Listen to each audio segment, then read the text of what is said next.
Alright guys, quick video.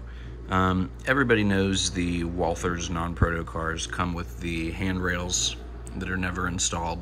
I think 99% of the people don't ever install them, but this is a video for the people who do want to install them. If you look closely right here, I've got the holes on the right already drilled out. The holes on the left aren't drilled yet. I've also done the holes here. It's actually a lot easier than I thought it would be. You're gonna need size 80 drill bits, very small. Micromark sells them in a 6-pack. That's what I've got. I also got a hand drill from them, really easy to use.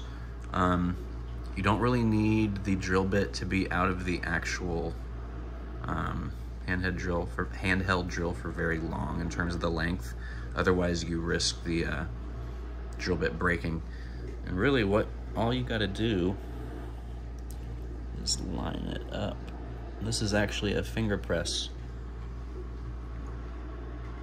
So you literally just go like that.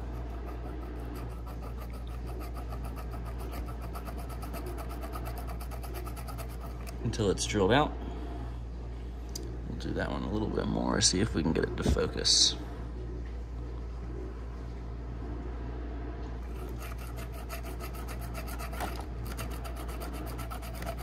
And you can kind of feel when you've gone through.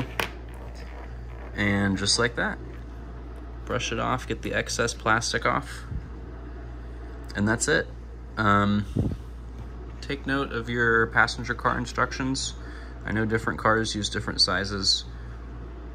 80 works best in my opinion, and that's it. After that, Walthers recommends you use cement adhesive to put these in the cars, but you can also use super glue.